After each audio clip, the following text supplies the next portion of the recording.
We should be live now. Hey, everybody who's out there in all of the social media platforms, because I think we're everywhere right now.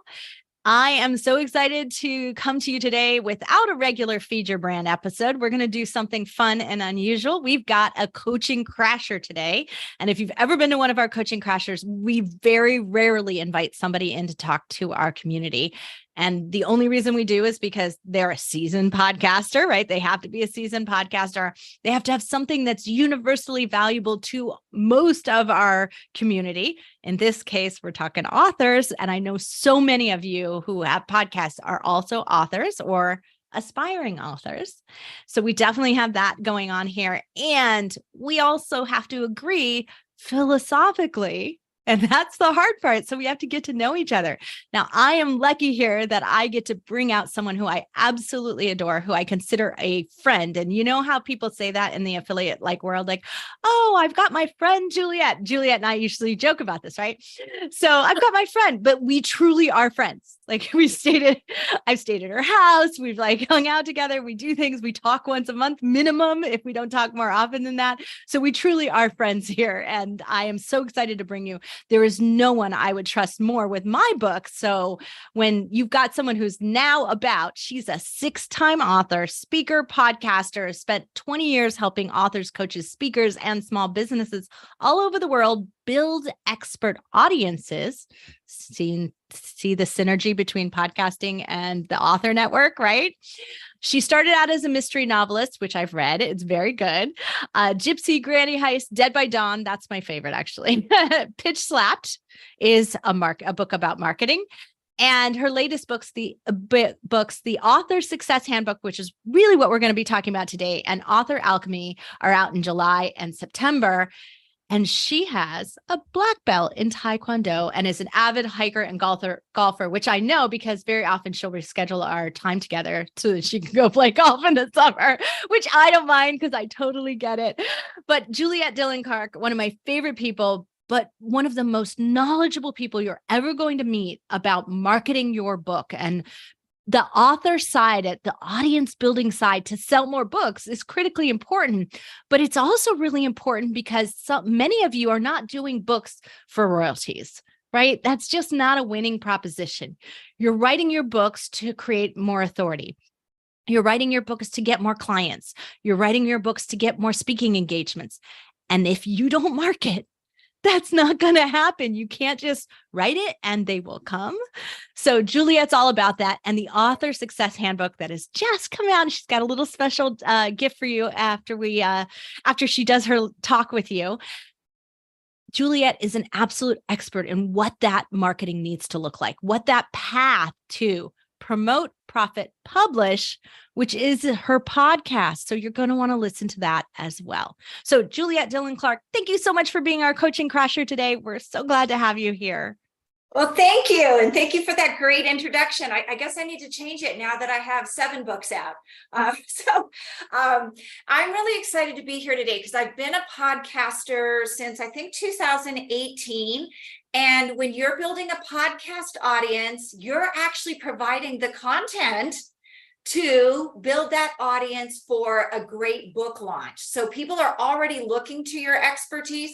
The best thing you can do is take some of those episodes, put that together into a book, and then read your book for Audible too, because people expect to hear your voice when they hear your podcast and they hear you read the book. So it's very, very powerful. What I'm going to talk about today with the Author Success Handbook is something that every podcaster can use as well. We have a site called Author Traffic School. And the misconception that most people have is that they write their book, they publish their book, and then the marketing begins. What really and truly happens is that you start with the day you think about writing that book and really get into the in-depth building it up. And having that podcast is amazing because that's your content piece. And content is about building trust.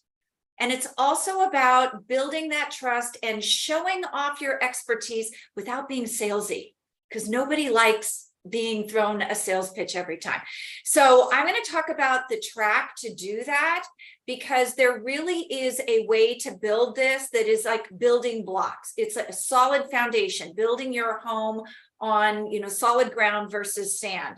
And if you leave out any of these pieces, chances are it's not going to be successful. So the first place that you start with this is a really honest evaluation about where your platform is today. And for many people, this is hard because they look at it and they go, oh my gosh, I haven't achieved anything. But you can't figure out where you want to go until you can see what you have. So you need to really take a deep dive and be really brutally honest with yourself. How many followers do you have on each platform? Because you're going to be using social media. What is the size of your email list? And I'll get more into the email list. A lot of people say, well, email is kind of useless. Not many people are opening. But the truth is, it's the one and only platform that you own. And if for some reason you get disconnected on other platforms, you have that email list to connect with. And then looking at the engagement on your email list. So, it's great if you have 10,000 people, but if only 5 of them are opening, Houston, we have a problem. So really digging down into what are those numbers and where do I want to get those numbers to be?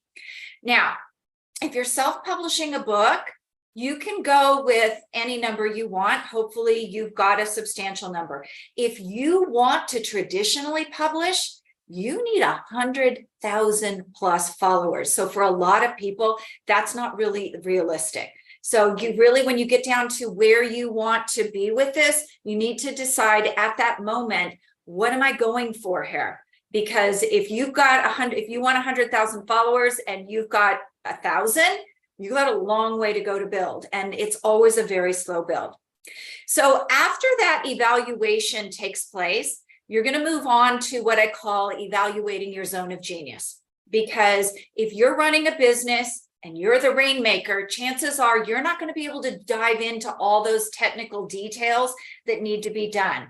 So it's really important to look at what can you delegate?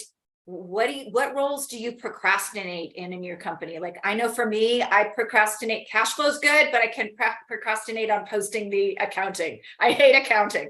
So, that's something that I can delegate out. So really take a good look at your talents, your skills, and your strengths, and what you do in the company. For someone like me, or I know Tom, he's the rainmaker. Well, they're both rainmakers, but I'm the rainmaker. So I need to spend my time closing deals and pretty much let go of the rest, let other people do the rest. So it is really important that you take a look at that and decide what can I keep and what has to go to someone else. After that, getting into the avatar building. And you've probably already done this. If you have a podcast, you've kind of identified who your audience is. The problem is most of you stop at demographics, and there's nothing exciting about my audience is 50 to 60. It's female. It's, they're married. Like, there's nothing cool and exciting about that. And you can really lose an audience there. So what you really need to do is build it out further. Getting into the psychographics, I call them the feeling variables. This is where the excitement happens. Does your podcast and would your book go to someone that has a particular lifestyle? What are their interests? What are their personalities? What are their values? Those are the things that people get really excited about. So you really have to have a clear vision of what those people like and dislike, and make sure that you are falling into that. So you have to build that initial avatar and then validate it as well, because you may think your audience is one vision of what you think, but it actually may be another. As you get into your followers and start communicating with them, you might find out that there's a little bit of difference there that could help you build a little bit better. The third thing here is looking at competing brands and influence. We often don't go over to our competitors and look, what are they selling on their sites? What looks like it's successful, what is not. We don't want to copy those people, but we definitely want to see how we can make ourselves stand out. There are a lot of podcasts for authors. I stand out probably because I'm very practical, and I tell you the truth. And if you don't want to hear the truth, if you want, smoke blown up your behind, go listen to somebody else's podcast, because you're not going to get it on mine.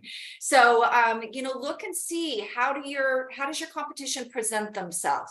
Are they people who set really high expectations, and then, there are poor reviews because they're not meeting those expectations? So really take a good look at those comparisons and their websites as well. The other part of this is media. If you're out in the world right now, we have a very divided media ecosystem. People are either in one place or the other. Really take a look at all media. And I get pushback on this all the time. My NPR listeners who don't want to go listen to Fox, my Fox people who don't want to go to MSNBC. But the reason you need to do that is because your job is to see, where does my podcast, where does my book, how can I come up with an angle that'll get me across all of those media pieces? And that's really what's crucial. We had a client recently who had a very liberal book, but the liberal media wasn't picking it up because they had big people. She was in competition against the Maureen Dowds of the world from the New York Times. What the reality was, the conservative networks wanted to pick her up because they thought she had a good message, but she didn't want to go there. So there's no reason why you should ever cut your audience in half because of your belief system. Watch it and figure out where your foot comes in the door there. And that is really important as well. And then up front, customer semantics. As you're building your platform, what are the hashtags you're going to use to get yourself seen? Because your content is really important. That's the trust builder that's going to bring more people into your podcast, more people into your book, and garner you more followers. So what are the keywords? What are the hashtags? So once you've done that, then you have to look at another piece, which I call the consumer. Why does your consumer buy? If you're a podcaster, your content, and if you're an author, your book, they're leading people to buy bigger products and services, probably. Like Tracy said at the beginning, hardly anybody makes a living from royalties. I would say more fiction authors do than nonfiction. So for the nonfiction people, your goal is to use those as content and nurture tools to get people into those bigger products and services. So you need to know why they buy. And so really taking a deep dive into, there's 4 personalities. We recommend you buy the book, Why They Buy, or Why We Buy. And it's by Cherie Tree. And take a look at, where does that audience fit and how are you speaking to them? Because that's really important as well. So the last piece of the getting ready part of this is your book, is your podcast aligned with the brand that you are projecting? And people can feel when you're out of alignment. So don't be that person who you're really bubbly on your podcast, your book is really bubbly, your whole website exudes bubbly, and then people meet you at an event and you're like, hi, so nice to meet you. Like, don't be that person, because it's really out of alignment. So make sure that all the pieces of your content, what you're putting out there on your site, that all of it is in complete alignment. The messaging, how you appear, how you speak. People who follow me, they know that I tell it like it is. My second language is sarcasm. And quite frankly, if you don't like it, go away. No. It's probably, they do know that, but that's just how it is. I'm very down to earth in that sense. And if they want fluff, I'm probably not their girl. So, and I think Tracy will tell you, when you meet me in person, I'm very much that way too. I'm very much no nonsense in that sense. So make sure that all of that's in alignment and that you're in alignment with it too. So now you've got all of your research done. And you've realized you've got a lot to delegate. You've got new platforms to learn. You might have to learn to live stream. You might have to learn to build that email server. You've got those pieces that you need to put together. That's where you start looking into the planning. All of this, none of this happens without practice. If you're a podcaster and you're on here, you probably know that I would say your first 10 podcasts, they probably suck. because you hadn't practiced, you weren't being yourself. It's like all new. Same thing is with your platform. You have to practice and get these things right. So make sure you put enough time together to do that. Your marketing for your book should probably start a year out, a year before your book is released, because you want to build that platform and you want to leave room for all the mistakes. No one ever built a funnel and had it be successful the first time, and you're going to have to build some funnels here. So make sure that you have all those pieces in place and you plan. We actually have a planning schedule where we have you lay out everything in a year plan. And then you break it down into quarters. What are your quarterly goals? What are your monthly goals? What are the tasks you have to do to complete weekly? If you try to do all of this at once, chances are you'll be overwhelmed and you'll just quit. So it is really important that you give yourself time. Every author we have will come to me after the book is released and say, how do I market? And I have to go back to a lot of them and say, you know what, we've been talking about this for 6 months now. Where's your platform? And it's really a horrible thing to have to say, but you have to keep up the marketing, the speaking, the live streams, everything you're doing to build an audience. You have to keep it up afterwards too, because people are not just going to magically hear about your book. If you're on this call, the next plan is content production. And if you already have a podcast, your production is there.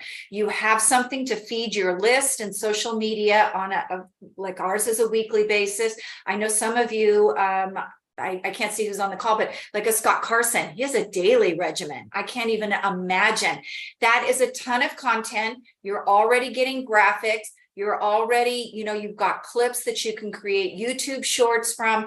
You have all the materials to have a really robust content plan. And that's what I love about Podetize is all I do is upload, and I don't do anything else with it except give it to my assistant to market. So that might be one of those things in your zone of genius where you say, okay, I spend an hour a week recording my podcast. My assistant uploads it. We get the marketing materials. They take care of the content calendar. And I've got the other however many hours a week you work to be in my zone of genius and rainmaking or working with clients or whatever it is you do. So a podcast, I think, is the best way to do content. Because there's so much gold there. On a 20 to 30 minute content, you've got a blog, you have your YouTube video, and you have your audio. And those hit all three of the learning modalities as well. So you can repurpose a lot of that and hit different places in your audience. With different ways of learning. So that YouTube channel will hit the visual learners. The audio will hit the audio. And then the readers, they're going to go for that blog. So once you've got that content ready, that's when you start sharing, building that social media platform into something more robust, and also building that email list.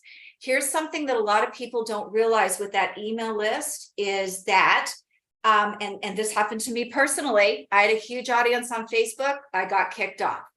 All it takes is one algorithm change on a social media platform, and you have lost your entire audience. So it is really important for you to be able to connect via the list, build that list. That way, that list is always yours. And if something happens on one of the platforms, you have the ability to recoup that audience and bring them back into the fold. It could be as simple as, hey, we're no longer on Facebook, we're over on LinkedIn, join us over here and follow us. I actually had a friend many years ago who didn't do all this. And for those of you who are old enough, there was a thing called MySpace. She actually had endorsers, advertisers. She was making her money from ad revenue for a magazine over there, and she didn't have them opt in for it. And when she lost her entire audience when Facebook opened up. So always be aware of that. People are on different places. She lost a significant amount of income. She had 300,000 subscribers on views a month on that magazine.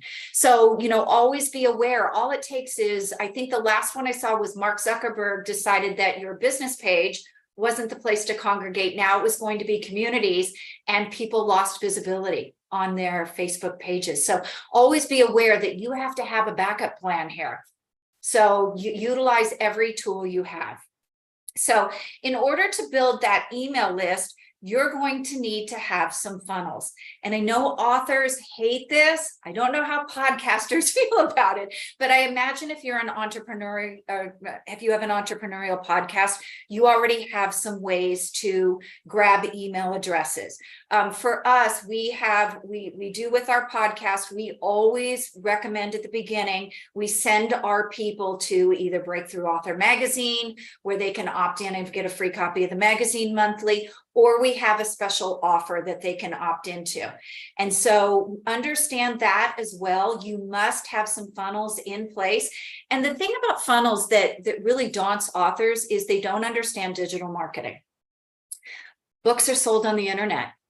Not that many people go into bookstores these days. And even if they did, unless you have an end cap, chances are that people aren't seeing your book unless it's online. And the other thing I want to say about that is everybody strives for bookstores. Bookstores are not your best option. And here's why. If you get yourself in a bookstore, they take those books on basically what I would call consignment. So you may get paid for the royalties up front, but the truth is when they charge back and return those books because they're on consignment, you're not only going to get charged back for your royalties, you're going to get charged back for that book printing. And a lot of times they will destroy the book because in order to ship it back, if they shipped it back to where it was printed, then you get charged for the printing and the shipping. So bookstores are not always the great option people think they are, because if you don't have an end cap, chances are your book isn't going to sell. So because those books are sold online, you need a robust digital presence. So some of the funnels that authors absolutely need is before you should have a page on your book or on your website that actually says coming soon. Your book cover should be done ASAP. Have the book there, the book description, and a wait list.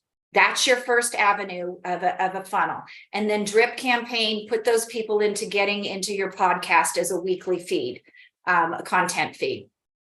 You also, if you're someone who is getting ready to market your book, what a lot of people don't realize is when we send the books out to the distributors, the Amazons, Barnes and Nobles, Target, Walmart, all those places where we distribute, those distributors get 55% of the retail price.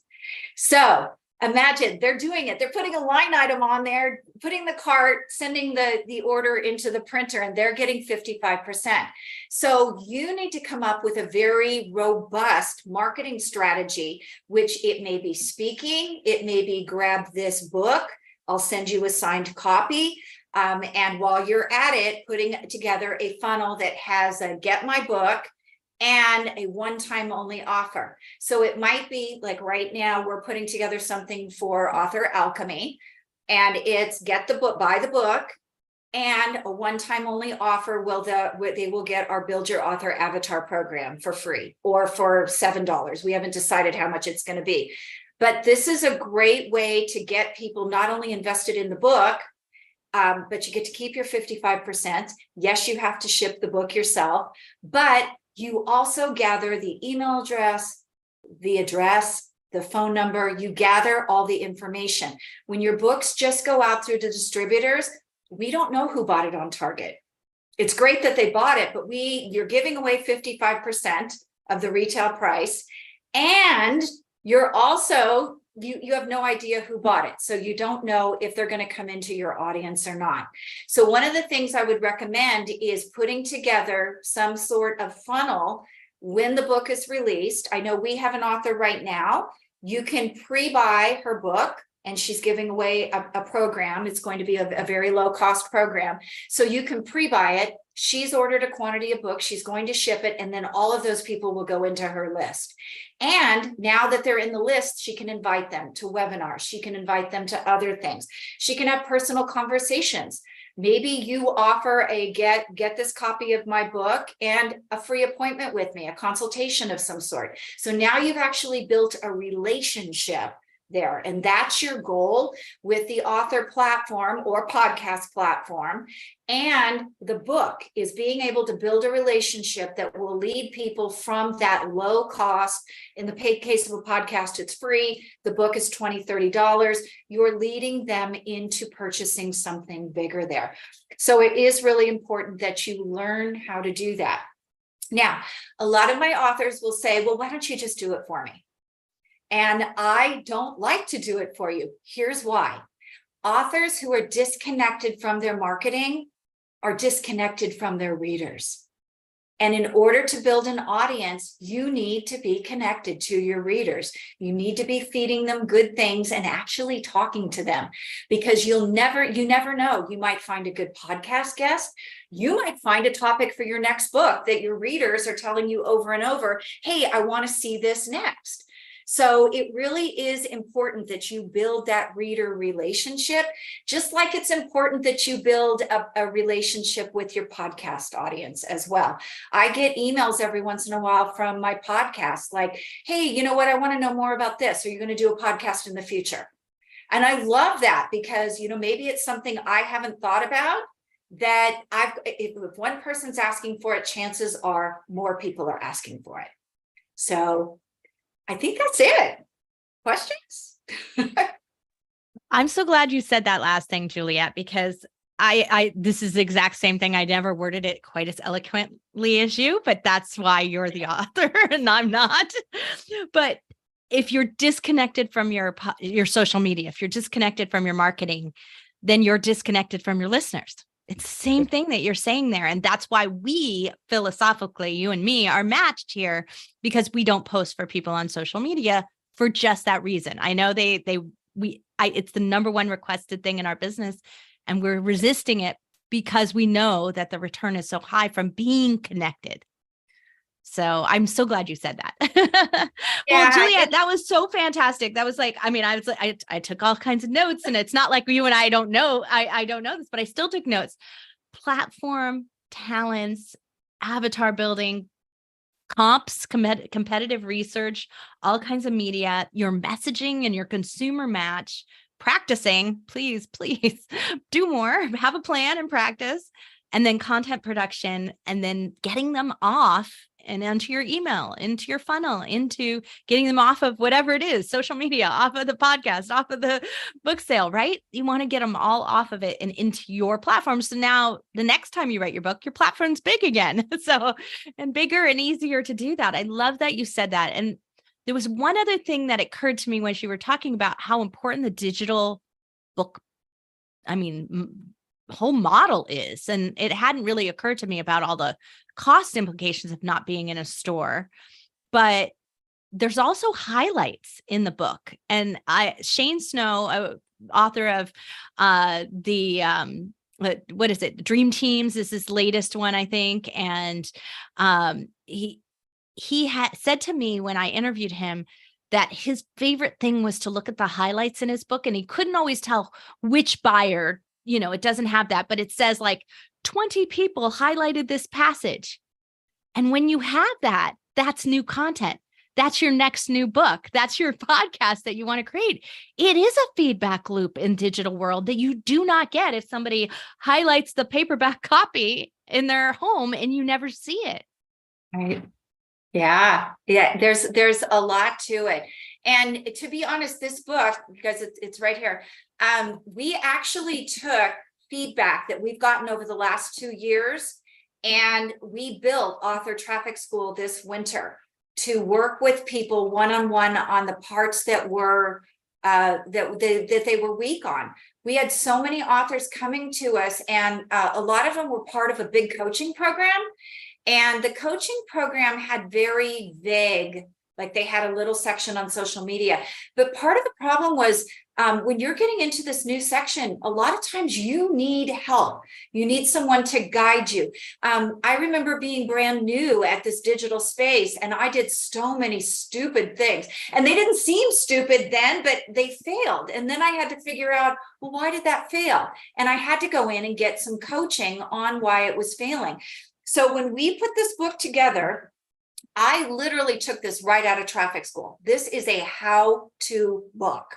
And so it's a chapter by chapter, taking through the exercises. Are you doing this? Did you do it this way? There's how to set up your YouTube channel in here, and a lot of different things that you really do need. So it is, I can see that highlighting, but that connection with not only my readers, but my podcast people, the people who show up for our live streams, the people who show up for the, the magazine subscription. We are always asking, like, what do you guys want to see? What would be helpful? And trying to get, I always ask you to write about new things because, they want to know what's new. There are a lot of marketing things that are just old hat. I remember you and I being on a webinar about 2 years ago, and there was a girl doing the cascading sales thing. And I remember we talked about it later, and I talked about it with other people that were on. It's like, are people still doing that? Where, I'm going to make my $2,000 offer, and then there's this bonus, and there's that bonus, and there's that bonus. And it just is such an old way of doing it. People want to cut to the chase. That's what we always talked about, right? Like, you want to just get right to it nowadays. Well, I dropped into the resources area for those of you who are on Zoom with us, and that's all of our clients. Author Success Handbook, link to the authorsuccesshandbook.com site. And Juliet has a little offer for us. So, believe it or not, I forgot to hit the distribution of my own book. Thank God it was my own book.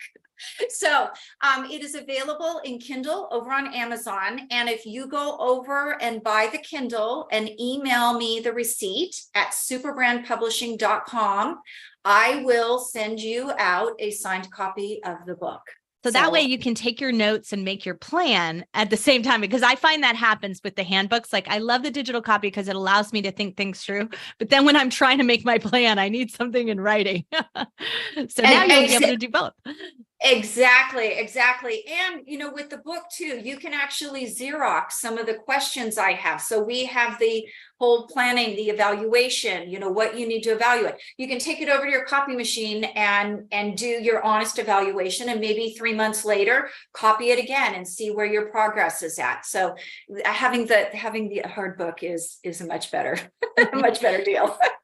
Well, for all of you watching us on live stream, we're going to jump off the live stream because we've got some questions in our chat here on Zoom. And that's what we always do at the bottom half of the hour, where we're really working through in our community here at Podetize what your questions are. And you get that one-on-one time with our coaching crashers, Juliet Dillon Clark. Thank you so much for being here today. I always learn something amazing from you, but there are so many insights into the nuances and the overlaps between podcasting and authorship that I just don't realize until we have this kind of conversation and a presentation where you're giving the information. Because I'm still got my book right back there on the shelf for you, and one of these days it is going to get finished, I promise you. Because every time I see you, it feels like I'm getting kicked a little and need to move forward. Yeah, you guys, Tracy paid for that back on 2019? I don't think it was quite that long ago, but at least 2021. It was a while ago. So, well, thank you so much. We're going to jump off live stream for those of you on Zoom. Hang out.